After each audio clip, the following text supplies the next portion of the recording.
నమస్కారం సాక్ష్యం న్యూస్ కి స్వాగతం. హెడ్లైన్ చూద్దాం. 2 రోజుల పాటు కేరళలో సీఎం రేవంత్ రెడ్డి పర్యటన. కేసీఆర్ కు నోటీసులు, రేపట్లోగా వివరణ ఇవ్వాలన్న ఈసీ. భారత ఎన్నికలను ఆసక్తిగా గమనిస్తున్న జర్మనీ ముఖ్యమంత్రి రేవంత్ రెడ్డి 2 రోజుల పర్యటన నిమిత్తం కేరళ వెళ్లనున్నారు. బుధవారం ఆయన హైదరాబాద్ నుంచి కేరళకు బయలుదేరనున్నారు. బుధ, గురు 2 రోజుల పాటు ఆయన అక్కడే ఉండనున్నారు. కేరళలో లోక్సభ ఎన్నికల ప్రచారంలో రేవంత్ రెడ్డి పాల్గొనున్నారు. అనంతరం 18వ తేదీ సాయంత్రం తిరిగి హైదరాబాద్కు రానున్నారు. ఈ నెల 19వ తేదీన మహబూబ్ నగర్, మహబూబాబాద్ సభల్లో పాల్గొంటారు. అసెంబ్లీ ఎన్నికల్లో రేవంత్ చరిష్మా చూసిన అధిష్టానానికి ఆ తర్వాత వచ్చిన ఫలితాలతో ఆయన స్టామినాపై నమ్మకం ఏర్పడింది. ఈ నేపథ్యంలో లోక్సభ ఎన్నికల్లోనూ రేవంత్ చరిష్మాను వినియోగించుకోవాలని భావించింది. ఈ నేపథ్యంలోనే పలు రాష్ట్రాల్లో పార్లమెంట్ ఎన్నికల ప్రచారానికి ఆయన్ని పంపాలని నిర్ణయించింది. ఇప్పటికే ఆంధ్రప్రదేశ్లో రేవంత్ సభ నిర్వహించిన విషయం తెలిసింది. ఇక ఇప్పుడు తాజాగా కేరళకు వెళ్లనున్నారు. ఆ తర్వాత మహారాష్ట్ర, కర్ణాటక, మరోసారి ఆంధ్రప్రదేశ్లోనూ రేవంత్ ఎన్నికల ప్రచారంలో పాల్గొనే అవకాశం ఉన్నట్లు కాంగ్రెస్ పార్టీ వర్గాలు తెలిపాయి.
ఏపీ ముఖ్యమంత్రి వైఎస్ జగన్మోహన్ రెడ్డి బస్సు యాత్రకు ఇవాళ బ్రేక్ పడింది. ప్రస్తుతం పశ్చిమ గోదావరి జిల్లాలో మేమంతా సిద్ధం బస్సు యాత్ర కొనసాగుతోంది.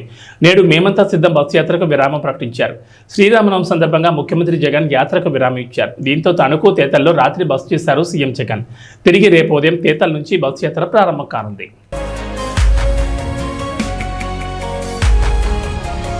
లోక్సభ ఎన్నికల వేళ బీఆర్ఎస్ కు బిగ్ షాక్ తగిలింది. బీఆర్ఎస్ అధినేత మాజీ సీఎం కల్వకుంట్ల చంద్రశేఖరరావుకు ఎన్నికల సంఘం నోటీసులు జారీ చేసింది.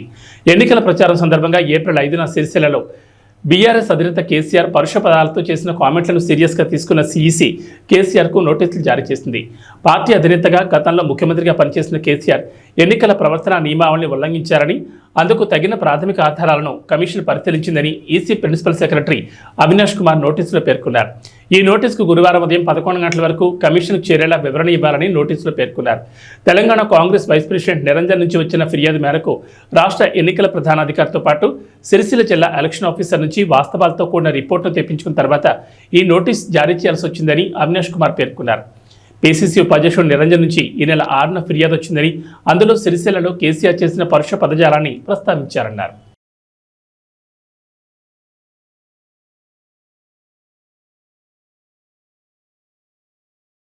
సార్వత్రిక ఎన్నికల వేళ ఛత్తీస్గఢ్లో జరిగిన భారీ ఎన్కౌంటర్లో 29 మంది మావోయిస్టులు మృతి చెందారు. కాంకేర్లోని చోటే బైథియా పిఎస్ పరిధి కల్పర్ అడవిలో జరిగిన ఎదురు కాల్పుల్లో బీఎస్ఎఫ్ ఇన్స్పెక్టర్, 2 జవాన్లకు గాయాలయ్యాయి. ఘటనా స్థలంలో AK-47, 3 ఇన్సాస్ రైఫిల్స్ సహా మొత్తం 10కి పైగా అధునాతన తుపాకులను స్వాధీనం చేసుకున్నారు. సరిహద్దు భద్రతా దళం, డిస్ట్రిక్ట్ రిజర్వ్ గార్డ్ బృందాలు మంగళవారం సంయుక్త సెర్చ్ ఆపరేషన్ నిర్వహిస్తుండగా ఈ ఎన్కౌంటర్ జరిగిందని జిల్లా ఎస్పీ ఇంద్ర కళ్యాణ్ తెలిపారు. ఈ అడవిలో ఇంకా సెర్చ్ ఆపరేషన్ కొనసాగుతుందని చెప్పారు. మావోయిస్టుల ఎదురుకాల్పుల్లో గాయపడిన పోలీసులు, బీఎస్ఎఫ్ సిబ్బందిని ఆసుపత్రులకు తరలించేందుకు అదనపు బలగాలను కల్పర్ అడవులకు పంపించామని వెల్లడించారు. చనిపోయిన మావోయిస్టులో అగ్రనేత శంకర్రావు కూడా ఉన్నారని తెలుస్తోంది. ఆయన తలపై 25 లక్షల రివార్డు ఉందని పోలీసు వర్గాలు చెబుతున్నాయి. చనిపోయిన మావోయిస్టుల సంఖ్య మరింత పెరిగే అవకాశం ఉందని అధికారులు అంటున్నారు. భారత సార్వత్రిక ఎన్నికలను తాము ఆసక్తిగా గమనిస్తున్నట్లు జర్మనీ తెలిపింది. ప్రపంచంలోని ఈ అతిపెద్ద ప్రజాస్వామ్య పండుగ ప్రక్రియను గౌరవిస్తున్నట్లు పేర్కొంది. ఢిల్లీలో ప్రైవేట్ విశ్వవిద్యాలయం నిర్వహించిన కార్యక్రమంలో మన దేశంలో జర్మనీ రాయబారి ఫిలిప్ అకెర్మాన్ మాట్లాడారు. లోక్సభ ఎన్నికల్లో ఏ పార్టీ గెలిచినా అంతర్జాతీయ వేదికపై భారత్ ప్రభావం మరింత పెరుగుతుందని పేర్కొన్నారు. యునైటెడ్ అరబ్ ఎమిరేట్స్ సహా గల్ఫ్ దేశాలను భారీ వర్షాలు వణికిస్తున్నాయి. యూఏఈలో రహదారులపై భారీగా వరదలు చేరడంతో రాకపోకలు నిలిపివేశారు. వమన్లో వరదల వల్ల మృతి చెందిన వారి సంఖ్య 18కి చేరింది. IPL 17 సీజన్లో భాగంగా కోల్కతాలో జరిగిన ఉత్కంఠ పోరులో రాజస్థాన్ విజయం సాధించింది. తొలుత బ్యాటింగ్ చేసిన కోల్కతా నారాయణ్ శతకంతో చెలరేగడంతో 223 పరుగుల భారీ స్కోర్ చేసింది. అనంతరం లక్ష్య ఛేదనకు దిగిన రాజస్థాన్ 20 ఓవర్లలో 8 వికెట్లు కోల్పోయి విజయం సాధించింది. జోస్ బట్లర్ శతకం చేసి తన జట్టును గెలిపించాడు. పాలకులు తమ కుటుంబం కంటే ప్రజల ఆనందమే ముఖ్యమని భావించాలని రామకథ చెబుతోందని టీడీపీ అధినేత చంద్రబాబు అన్నారు. శ్రీరామనవమి సందర్భంగా ట్విట్టర్ వేదికగా ఆయన శుభాకాంక్షలు తెలిపారు. త్రేతాయుగం నాటి రామరాజ్యం గురించి ఇప్పటికీ మాట్లాడుకుంటున్నామంటే ప్రజల మనోభావాలకు అనుగుణంగా సాగిన శ్రీరాముడి పాలనే కారణమన్నారు. అలాంటి పాలనలోనే ఊరు పచ్చగా ఉంటుందని, సమాజంలో శాంతి వెల్లివిరుస్తుందని తెలిపారు. మరికొద్ది రోజుల్లో ఆంధ్రప్రదేశ్ ప్రజలకు సుభిక్షమైన సుఖశాంతులతో కూడిన రామరాజ్యం లాంటి పాలన రావాలని కోరుకుంటున్నట్లు చంద్రబాబు పేర్కొన్నారు. టీడీపీ జాతీయ ప్రధాన కార్యదర్శి నారా లోకేష్ ఎక్స్ వేదికగా శ్రీరామనవమి శుభాకాంక్షలు తెలిపారు. ధర్మపాలనకు పెట్టింది పేరైన శ్రీరామచంద్రమూర్తి కరుణా కటాక్షాలు ప్రజలపై ఉండాలని కోరుకుంటున్నట్లు చెప్పారు. సీతారాముల దయ అందరి కుటుంబాలపై ప్రసరించి సుఖ సంతోషాలు ఆయురారోగ్యాలు కలగాలని ఆకాంక్షిస్తున్నట్లు పేర్కొన్నారు. దానికి ఎక్సర్సైజ్ ఏంటంటే అతను దుబ్బేశాడంటే 1 లీటరు రక్తం 1 లీటర్ రక్తం 1 లక్ష రూపాయలు అంటే 1 లీటర్ రక్తం ఈక్వల్ టు 1 లక్ష రూపాయలు. మీకు ఇచ్చిన డబ్బులుంటే ఒక పువ్వు అంటే 1 లక్ష రూపాయలు. ఈ రెండు లెక్కేయండి. మీకు ఇచ్చిందంత దొబ్బేసిందంత ఈ రెండు లెక్కేసుకుని అప్పుడు వస్తే ఎవరొచ్చినా నువ్వేమిచ్చమ్మా ఆడబిడ్డలున్నారు. నేను ఎప్పుడు చెప్పేవాడిని, ఎవరు ఎన్ని చెప్పినా బెస్ట్ ఫైనాన్స్ మినిస్టర్స్ భారతదేశానికి ఫైనాన్స్ మినిస్టర్ నిర్మలా సీతారామన్ కంటే తెలివైన వాళ్ళు మా ఆడబిడ్డలు.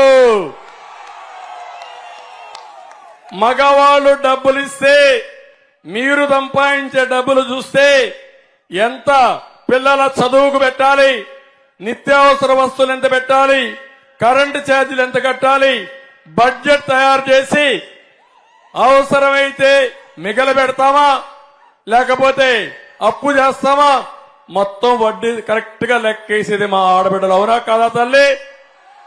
ఇప్పుడు మీరు లెక్కేయాలి. మీ ఇంట్లో మగవాళ్ళను కూర్చొని పెట్టాలి. మొత్తం మీ ఇంట్లో నేను చెప్పిన లెక్కలన్నీ వేయండి. మొట్టమొదటిది మందు. సార్వత్రిక ఎన్నికల నేపథ్యంలో ఏపీలో ఎన్నికల ప్రచారం ఊపందుకుంది. అధికార ప్రతిపక్ష పార్టీలు ప్రచారాన్ని ఉధృతం చేస్తున్నాయి. ఈ క్రమంలో తెలుగుదేశం జాతీయ అధ్యక్షుడు నారా చంద్రబాబు నాయుడు, జనసేనాని పవన్ కళ్యాణ్ బుధవారం కృష్ణా జిల్లాలో ఉమ్మడి ప్రచారం చేయనున్నారు. ప్రజాకాలం ఎన్నికల ప్రచారంలో భాగంగా పెడన, మచిలీపట్నంలో రోడ్ షో, బహిరంగ సభలు నిర్వహిస్తారు.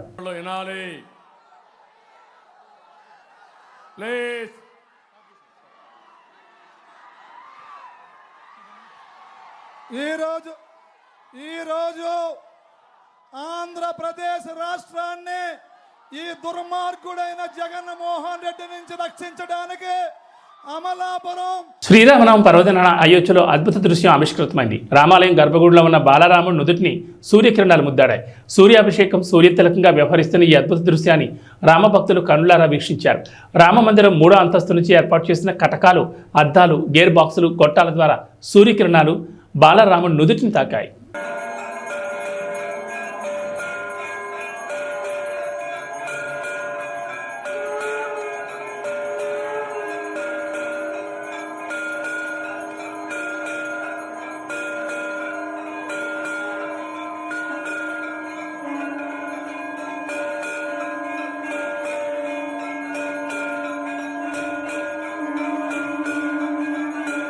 శ్రీరామనవమి పర్వదిన సందర్భంగా హైదరాబాద్లో శోభాయాత్ర కన్నుల పండుగ జరుగుతోంది. అయోధ్య బాలరాముని ప్రతిరూప విగ్రహాన్ని ఈ యాత్రలో ప్రత్యేకంగా ఆకర్షించనుంది. అయోధ్య వెళ్లి దర్శించని భక్తుల కోసం శ్రీరామనవమి సందర్భంగా ప్రత్యేక బాలరాముని విగ్రహాన్ని నిర్వాహకులు ఆనంద్ సింగ్, పప్పు సింగ్ ఆధ్వర్యంలో ఏర్పాటు చేశారు.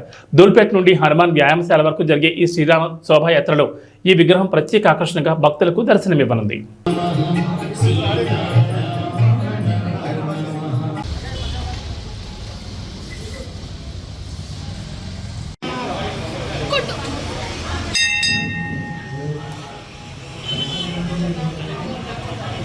కాబట్టి ఇక్కడ దాకా రావాలి. వస్తుందా?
కర్నూలు జిల్లా ఆదోని నియోజకవర్గంలోని ఎమ్మెల్యే సాయి ప్రసాద్ రెడ్డి కూటమి అభ్యర్థి పార్థసారథిపై వ్యక్తిగత విమర్శలు చేశారు. ఈ సందర్భంగా మాట్లాడుతూ 3 వారాలు జైలు శిక్ష అనుభవించి 5 పెళ్లిళ్లు చేసుకున్న పార్థసారథిని ఆదోని నియోజకవర్గం నుంచి తరిమి కొట్టాలని అన్నారు. కులం మతం పేరుతో చిచ్చు పెడుతున్నారని, కూటమి అభ్యర్థి పార్థసారథిని ఆదోని నియోజకవర్గం ప్రజలు ఓటు ద్వారా బుద్ధి చెప్పాలని ప్రచార సభలో తెలిపారు. ఆయన అలాంటి పరిస్థితుల్లో మమ్మల్ని నాకు 100 ఎకరాల భూమి ఉందంట, ఆ 100 ఎకరాల కోసం సాధారణంలో సర్పంచ్ని చేయలేదంట.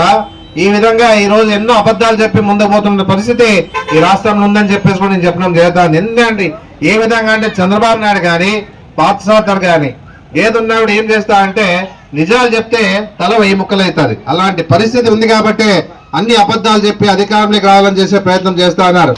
ఒకటి పార్థసారథి నిన్ను తరిమి కొట్టే పరిస్థితి ఎంతైనా ఉంది. మా ప్రజలు ఎవరు కూడా మీ అలాంటి వాళ్ళు ఒప్పుకునే పరిస్థితి లేదు. నువ్వు చిత్తూరు నుంచి వచ్చి ఆదోనిలోన నువ్వు పోటీ చేస్తా అంటే మా వాళ్ళంతా కూడా నీ వైపు ఉండి ఓట్లేస్తా అని చెప్పేసి ఆలోచన చేస్తా ఉన్నామేమో. అవన్నీ జరిగే పరిస్థితి లేదు. ఏదున్నా నీ అబద్ధాలు ఎవరు నమ్మే పరిస్థితి లేరు. ఏదున్నా కూడా ఈ రాష్ట్రంలో జగన్మోహన్ రెడ్డి గారిని ఆయన చేసే కార్యక్రమాలని ప్రతి వారం మెచ్చుకున్నారు. జగన్మోహన్ రెడ్డి కావాలనుకుంటున్నారు. ఏదున్నా కూడా మహిళలను కానీ పేదలను కానీ గుర్తించే పరిస్థితి ఒక్క జగన్మోహన్ రెడ్డి కాక నీలాంటి మూర్ఖులు కాదని చెప్పేసి చెప్పడం జరుగుతా ఉంది. ఎక్కడికి పోయినా కూడా నువ్వేం చేస్తా ఉన్నావు, నీకు జనాలే 60-70 మంది వెనకొస్తారు. అక్కడ ఊర్లో ఎవరు లేకపోయినా కూడా నీవు మీటింగ్లు చెప్పి వస్తా ఉన్నావు. నీ పరిస్థితి ఏమో నీకు అర్థమైపోయి ఉంటుంది.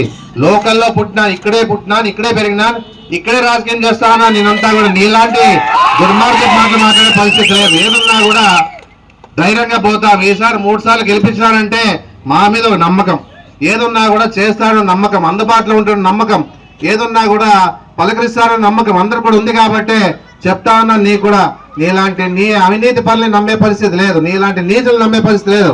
గుర్తుపెట్టుకో అని చెప్పేసి నేను చెప్పడం జరుగుతా ఉంది. ఏదున్నా కూడా ఈ రోజు ఉండే పరిస్థితుల్లో రాష్ట్రానికి జగన్మోహన్ రెడ్డి అవసరము, మా నియోజకవర్గం నేను అవసరం అని చెప్పేసి చెప్పడం జరుగుతా ఉంది. ఖచ్చితంగా 4వ ఎమ్మెల్యేగా మా జెండా ఎగుతా అని చెప్పేసి కూడా నేను గట్టిగా చెప్పగలుగుతా ఉన్నాను. ఏదున్నా ఇక్కడ ఉన్నటువంటి ప్రతి పేదవాళ్ళకి, బీసీ, ఎస్సీ, ఎస్టీ, మైనార్టీలకి మేము సపోర్ట్ గా నిలబడతా ఉన్నాం. ఏదున్నా కూడా ఇది ఉండే పరిస్థితిలో జగన్మోహన్ రెడ్డి 200 సీట్లు ఉన్నాయి, 20 సీట్లు ఎంపీ సీట్లు ఉంటే 170 సీట్లు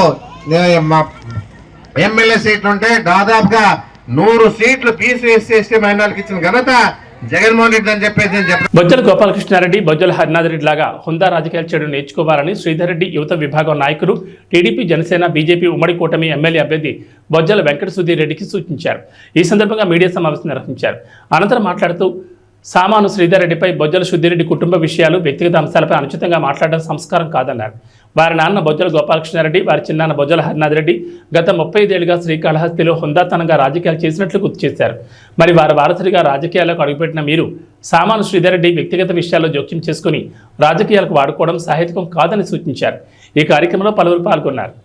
హుందా రాజకీయం చేశారు. మీరు ఇంతవరకు ఒక్కసారి కూడా ఎమ్మెల్యే కాకముందరే ఈ మారి ఎవరిని పడితే వాళ్ళు వ్యక్తిగతంగా నేను కలుపుకోబోతూ అని అంటున్నారే కానీ మీరు ఈ మారి ప్రతి ఒక్కరి వ్యక్తిగత విషయాల గురించి కూడా మాట్లాడుతూ వ్యక్తిగత విషయాలు ఎత్తుకుంటూ పోతే ఎవరి ఇంట్లోనే వ్యక్తిగత విషయాలు చాలా ఉంటాయి. ఇంకోటి, మీరు ఇప్పుడు 6-7 సార్లు శ్రీధర్ రెడ్డి గారు ఈ మారి ఎన్నోసార్లు కష్టపడ్డాడు, శ్రీధర్ రెడ్డి ఇబ్బంది లేదు, ఈరోజు ఎమ్మెల్యే గారిని గెలిపించారు, అది ఇది అంటూనే మళ్ళీ ఈ రోజు వాళ్ళిద్దరూ ఒకటే అని అంటున్నారు. వాళ్ళిద్దరి మధ్యలో ఆల్రెడీ ఎటువంటి కుటుంబ సంబంధాలు కానీ ఎటువంటివి లేవు. అది మేము స్పష్టంగా ఎస్ఆర్ యూత్ తరఫున మేము కంపల్సరీ మేము చెప్తున్నాం. ఆయన ఎమ్మెల్యే అభ్యర్థి, మీరు ఎమ్మెల్యే అభ్యర్థి, మీరిద్దరు ఏదన్నా ఉంటే పార్టీ తరఫున కానీ మీరు కానీ మాట్లాడండి. శ్రీధర్ రెడ్డి అనే వ్యక్తి ఏ పార్టీకి సంబంధించిన వ్యక్తి కాదు. శ్రీధర్ రెడ్డి ఒక ఇండిపెండెంట్ అభ్యర్థి, అది ఒకటి ప్రతి ఒక్కరు గుర్తించుకోవాలి. ఎంతసేపటికి వీళ్ళిద్దరి మధ్యలో సయ్యద్ కుదిరించింది మీరేనా? అలాంటప్పుడు మీరు ఎలా ఇది మాట్లాడగలుగుతారు? మాటికి మీరే ఎన్నోసార్లు ప్రెస్ మీట్లో చాలాసార్లు 6-7 సార్లు మాట్లాడినా కూడా మేము ఏ రోజు కూడా దాని గురించి ఖండించలేదు, మా అన్న కూడా ఖండించలేదు. ఇంకోసారి ఏదైనా మాట్లాడేప్పుడు 1కి 4-5 సార్లు మీరు ఆలోచించుకుని మాట్లాడాలి. ఎమ్మెల్యే కుటుంబానికి కానీ మా అన్నకు కానీ ఎటువంటి సంబంధం లేదు. ఆ కుటుంబంతో మా అన్న కుటుంబంతో ఎటువంటి సంబంధాలు అయితే లేవు. ఇదైతే మేము ఖచ్చితంగా చెప్తున్నాం. ఇంకోసారి ఇలాంటి విషయాలు కానీ పునరావృతం అయ్యి శ్రీధర్ రెడ్డి గారి మొన్న మాట్లాడిన దానికే ఇది చాలా దూరం మీకు చాలా మైనస్ అయింది. మీరు రాజకీయం చేయాలనుకున్నప్పుడు ప్రజల సమస్యలు, స్థానిక సమస్యల గురించి ఏ రోజైనా మీరు మాట్లాడారా? వాటి గురించి మాట్లాడండి. అంతేగాని ఒక్కొక్కరు వ్యక్తిగత విషయాల గురించి అయితే దయచేసి ఇంకెప్పుడు మాట్లాడకూడదు. ఎందుకంటే గోపాలన్న చనిపోయినప్పుడు కానీ, హరణ చనిపోయినప్పుడు కానీ శ్రీధర్ రెడ్డి గారు ఆ రోజు ఉండి మొత్తం దగ్గర ఉండి ఆడుండి చేసి వచ్చారు. మీ నాన్నన్న, మీ హరణ కూడా చాలా గౌరవం మా అన్నకి. అలాంటిది వాళ్ళని మాట్లాడడం మీరు ఎంతవరకు కరెక్ట్ అనేది మీరే అడుకోండి. మీ చుట్టూ ఉండేవాళ్ళు ఏదో సలహాలు అవన్నీ ఇచ్చేసి మీరు దాని పబ్లిక్ మీటింగ్లో వ్యక్తిగత విషయాల గురించి ఏ రోజు కూడా గోపాలన్న గురించి ఏ రోజు మాట్లాడింది లేదు. ఇదొక్కటి మీరు గుర్తుపెట్టుకొని, ఎస్ఎస్ఆర్ యూత్ అంటే మీరు ఏదో అనుకుంటున్నారు. ఆయన ఏ పార్టీకి సంబంధించిన వ్యక్తి కాదు. దయచేసి ఆయన గెలికారంటే చాలా పర్యవసానం మీరు అనుభవించాల్సి వస్తుంది. ఇది మటుకు ఖచ్చితంగా ఎస్ఆర్ యూత్ తరఫున మేము మీకు చెప్తున్నాం. ఇంకోసారి మీకు నేను గుర్తున్నానో లేదో, నా పేరు హరీష్ రెడ్డి అంటానండి 108. అప్పుడు నేను 108 నేను డ్రైవింగ్ చేసేప్పుడు కోవిడ్ అప్పుడు మీకు నేను కాల్ చేశాను. సార్, ఈ మారి ప్రజలు అందరూ ఇబ్బంది పడుతున్నారు, మీరు వచ్చి ఏమైనా సాయం చేస్తే అని. ఇప్పుడు కూడా ఇంత దూరం వచ్చింది కాబట్టి ఈ రోజు చెప్తున్నాను, ఏ రోజు చెప్పలేదు. సాయం చేయండి అంటే నన్ను వచ్చి చచ్చిపోమంటావా, ఇంట్లోంచి రమ్మంటావు, 108 పనిచేస్తున్నావా అని మీరు అడిగారు. మీరు గుర్తుందో లేదో. అలాంటి మీరు మా అన్న గురించి మాట్లాడుతున్నారు. గత 5 ఏళ్లుగా కానీ ఎప్పటి నుంచో కూడా మీ వెనకాల గోపాలన్న పేరు చెప్పుకుంటారు, వాళ్ళకు పేర్లు చెప్పుకుంటారు. కానీ శ్రీధర్ రెడ్డి అనేవాడు ఒక్కడే నిలబడ్డాడు, వెనకాల బ్యాక్గ్రౌండ్ లేకుండా ఒక్కడే నిలబడున్నాడు. అదొక్కటి మీరు ఖచ్చితంగా గుర్తుపెట్టుకోండి. ఇంకోసారి ఈ 5 ఏళ్లలో కాదు 10 ఏళ్లలో కూడా శ్రీధర్ రెడ్డి లోకల్గానే ఉంటున్నాడు. గుళ్ళకి కానీ గోపురాలకు కానీ యువతలో క్రీడాభివృద్ధి కానీ తీసుకురావాలని ముందున్నాడు. దయచేసి ఏ పార్టీలతో శ్రీధర్ రెడ్డిని ముడిపెట్టద్దు. గడిచిపోయిన కాలాలు మాకొద్దు. గత 4.5 సంవత్సరంగా ఏ పార్టీకి సంబంధం లేకుండా ఆయన పని ఏందో ఆయన చూసుకుంటున్నాడు. మీరు ఏదైనా మాట్లాడుకోవాలంటే అవతల పార్టీ అభ్యర్థి ఉన్నారు, ఆయన మాట్లాడుకోండి, అభ్యర్థి మీరు మాట్లాడుకోండి. ఇంకొకసారి దయచేసి మా అన్న గురించి కానీ మాట్లాడితే మటుకు మర్యాద ఉండదు. అదొక్కటి మీరు ఖచ్చితంగా గుర్తుపెట్టుకోవాలి. ఇంకోసారి కానీ ఇదే ఫైనల్ మీకు చెప్తున్నాం. మీరు ఇంకా దీని తర్వాత కూడా ఇంకా మీరు రిపీట్ చేసి శ్రీధరన్ గురించి మాట్లాడడం జరిగితే మటుకు మీరు దీని మూల్యం అయితే ఖచ్చితంగా మీరు సమర్పించుకోవాల్సి వస్తుంది. ప్రజలకు కావాల్సిన సమస్యల గురించి మాట్లాడండి. ప్రజలకి ఏం లోకల్లో ఉండేటి మీ పథకాలతో పాటు లోకల్లో సమస్యలు చాలా సమస్యలు ఉన్నాయి, దాని గురించి మాట్లాడి ప్రజలకు అందాల్సింది చూడండి. వ్యక్తిగత విషయాల గురించి వద్దు. మీ ఇంట్లో కూడా వ్యక్తిగత విషయాలు చాలా ఉంటాయి. ఎప్పుడు ఈసారి కానీ మాట్లాడారంటే మీ వ్యక్తిగత విషయాలు కూడా మేము బయట పెట్టాల్సి వస్తుంది. ఇవి లేకుండా మీరు హుందాతనంగా రాజకీయం చేయండి. మీ నాన్నగారు వాళ్ళు ఎట్లా చేశారు హుందాతనంగా, అదే రాజకీయం మీరు చేయండి. ఆ రోజు టీడీపీ గవర్నమెంట్లో కూడా మా అన్న మీద 2 అటెంప్ట్ మర్డర్ కేసులు కూడా జరిగినాయి. అవి మీ దృష్టికి కూడా తెలుసు. కానీ అవి కూడా మనసులో ఏది పెట్టుకోకుండా గోపాలన్న రాజకీయంలో ఎన్ని సర్వసహజారమే అనుకొని మా అన్న వాళ్ళు చనిపోయినప్పుడు కానీ అన్నదన్నకున్నప్పుడు కానీ మాకు ఆ కుటుంబంతో మా అన్నకి ఎంతో సంబంధం ఉంది.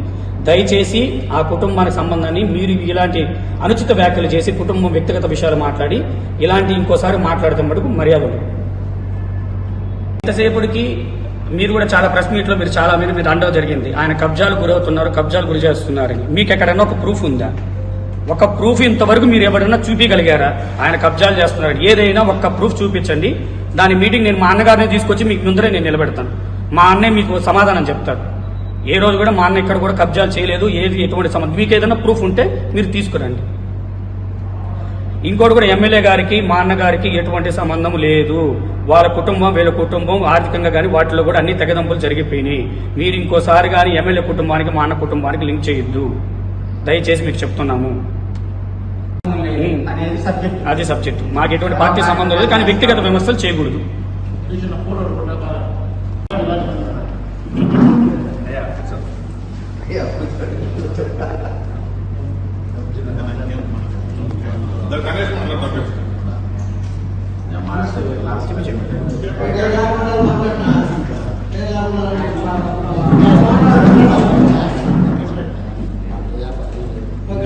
మత్తు పదార్థాలకు యువతను బానిసలుగా చేస్తున్న సైకో జగన్ అని పట్టాభిరామ్ అన్నారు. నర్సీపట్నంలో నిర్వహించిన టీడీపీ యువశక్తి కార్యక్రమంలో ప్రభుత్వ తీరును టీడీపీ జాతీయ అధికార ప్రతినిధి పట్టాభి విమర్శించారు. అమలు కాని హామీలు ఇచ్చి రాష్ట్ర ప్రజలను మోసం చేసిన వ్యక్తి జగన్ రెడ్డి అన్నారు. జాబ్ క్యాలెండర్ పేరుతో యువతను మోసం చేశారని, ఆంధ్ర అంటే ఇతర ప్రాంతాల వారు శీలావతి గంజాయి గురించి మాట్లాడుకుంటున్నారని అన్నారు. జగన్ రెడ్డి చేసేది బస్సు యాత్ర కాదు, తూసి యాత్ర అని ఎద్దేవా చేశారు. నిన్ను జైలుకు పంపించడానికి జనాలు సిద్ధంగా ఉన్నారని పట్టాభి అన్నారు. ఎక్కడా కూడా ఏది నెరవేర్చినటువంటి పరిస్థితి. మీరు ఎవరైనా జాబ్ క్యాలెండర్ చూసారా 5 సంవత్సరాల్లో? ఏ సంవత్సరం టంచనగా జనవరి మాసంలో జాబ్ క్యాలెండర్ విడుదల చేశారా? విడుదల చేయకపోగా ఇవాళ రాష్ట్రంలో ఉన్నటువంటి యువత అందరినీ కూడా తన సొంత ఖజానాన్ని నింపుకోవటం కోసం మత్తు పదార్థాలకి బానిస చేస్తా ఉన్నాడు ఈ సైకో. గతంలో ఆంధ్ర రాష్ట్రం అంటే ఐటీ కంపెనీలకి చిరునామాగా ఉండేది, పెట్టుబడులకి ఒక ఫేవరెట్ డెస్టినేషన్ గా ఉండేది. అటువంటి బ్రాండ్ ఇమేజ్ ని పూర్తిగా నాశనం చేసి ఇవాళ ఆంధ్ర రాష్ట్రం అంటే శీలావతి గంజాయి గురించి మాట్లాడుకుంటా ఉన్నారు. నిజంగా ఎంత సిగ్గు చేయటండి. ఆ రోజున నారా చంద్రబాబు నాయుడు గారు ఉత్తరాంధ్ర ప్రాంతంలో ఉన్నటువంటి మన బిడ్డలందరికీ మంచి ఉపాధి అవకాశాలు కల్పించాలని చెప్పి అనేక పరిశ్రమల్ని ఉత్తరాంధ్ర ప్రాంతానికి తీసుకొస్తే వాటన్నిటిని వెనక్కి తరివేసి ఈ రోజున గంజాయికి ఒక అడ్డాగా మార్చాడు ఉత్తరాంధ్ర ప్రాంతాన్ని. ఇక్కడ ఉన్నటువంటి యువత అందరి నోట్లో మట్టి కొట్టాడు ఈ రాష్ట్ర ముఖ్యమంత్రి. 2 వారాల క్రితం మీరు చూశారు కదా, బ్రెజిల్ నుంచి ఏమొచ్చింది విశాఖపట్నానికి? 25,000 టన్నుల మాదక ద్రవ్యాలు. 25,000 టన్నులు, 1 కాదు 2 కాదు. గతంలో ఉత్తరాంధ్ర ప్రాంతంలో అటువంటి నాకు కొండంత ధైర్యాన్ని ఇచ్చింది. మళ్ళీ నేను ఆలోచన చేశాను, మహిళతో పెట్టాం, ఓన్లీ కుర్రవాళ్ళతో యూత్ తో మీటింగ్ ఏర్పడితే ఎలా ఉంటుందని చెప్పి ఆలోచన చేశాను. అదే సీఎం రమేష్ గారికి చెప్పాను, మా కుర్రవాళ్ళందరూ ఒకసారి పిలుస్తానండి, వాళ్ళ స్పందన కూడా చూద్దాం అని చెప్పి పిలిస్తే ఈవేళ నేను ఊహించిన దానికంటే ఎక్కువ మంది వచ్చి ఈవేళ మమ్మల్ని మీరు ఆశీర్వదిస్తున్నారంటే మీ అందరికీ కూడా మనస్ఫూర్తిగా ధన్యవాదాలు తెలుపుతామని చెప్పి ఈ సందర్భంలో మనం చేస్తున్నాను. సోదరులారా, మీ అందరికీ తెలిసి అందరూ బాగా చదువుకున్న వ్యక్తులే. ఇక్కడికి మీరు వచ్చిన దాంట్లో 99.9% మంది చదువుకున్న కుర్రవాళ్ళు ఉన్నారు. ఈ చదువుకున్న కుర్రవాళ్ళందరూ కూడా ఒక ఆలోచన చేయాలా. ఇలా పార్టీ గురించి మాట్లాడుతున్నప్పుడు ఏ పార్టీ సిద్ధాంతాలు బాగున్నాయి ఆలోచన చేయవలసిన అవసరం ఉంది. చంద్రబాబు గారి నాయకత్వంలో ఎన్నో కాలేజీలు పెట్టాం, ఇంజనీరింగ్ కాలేజీ పెట్టాను. నేను టెక్నికల్ ఎడ్యుకేషన్ మినిస్టర్ గా ఉన్నప్పుడు నర్సీపట్నంలో పాలిటెక్నికల్ కాలేజీ వచ్చిందంటే దానికి కారణం తెలుగుదేశం పార్టీ అని చెప్పి ఈ సందర్భంలో మనం చేస్తున్నాను. నాకు అత్యంత ఆస్తులు నన్ను తన సొంత బిడ్డలాగా ఒక కుటుంబ సభ్యుడిగా నేను ఏ కష్టంలో ఉన్నా సరే నాకు అన్ని రకాలుగా నా వెన్నంటే ఉండి నాకు ధైర్యం చెప్పేటటువంటి వ్యక్తి నా తండ్రికి సమానులైనటువంటి చింతకాయల అయ్యన్న పాత్రుడి గారి ఆహ్వానం మేరకు ఈ రోజున నర్సీపట్నంలో ఎంత ఘనంగా జరుగుతున్నటువంటి యువశక్తి భారీ బహిరంగ సభకు రావటం నిజంగా కూడా చాలా అదృష్టంగా భావిస్తా ఉన్నాను. మాట మీద ఉండి ఇవాళ మీకు తెలుసు, రాష్ట్రంలో భారతదేశంలో నిరుద్యోగం ఎక్కువ ఉన్న రాష్ట్రాల్లో 24% నిరుద్యోగులు ఉన్న దేశంలోనే ఏపీ ప్రథమ స్థానం ఉంది. ఉద్యోగాలు కాదు, ఉద్యోగాలు లేకుండా ఉన్న కుర్రవాళ్ళకి ఎక్కువ శాతం ఉన్న రాష్ట్రంలో మన రాష్ట్రం ప్రథమ స్థానంలో ఉందామంటే ఈ పరిపాలన ఏ విధంగా ఉందో ఒక్కసారి జగన్ రెడ్డిలు ఆలోచించవలసినటువంటి అవసరం అని చెప్పి ఈ సందర్భంలో మనం చేస్తున్నాం. అలాగే 4.5 ఏళ్ళలో రాష్ట్రంలో యువత ఉద్యోగాలు లేక పొరుగు రాష్ట్రాలు వలసపోతున్నారు. ఇవాళ చాలా బాధాకర విషయం. ఇలా మంచి జిల్లాలు తిరిగాను, డిగ్రీ చదువుకున్న కుర్రవాళ్ళు కూలి పనికి వెళ్తున్నారండి ఉద్యోగాలు లేక. కూలి పనికి డిగ్రీ చదువుకున్న కుర్రవాళ్ళు, పాలిటెక్నిక్ చదువుకున్న కుర్రవాళ్ళు కూలి పనికి వెళ్తారంటే ఈ రాష్ట్రంలో పరిపాలన ఎలా ఉందో ఒకసారి మీరు అంతా కూడా అర్థం చేసుకోవాలి. ఏవీ బులెటిన్ విశేషాలు. నమస్కారం.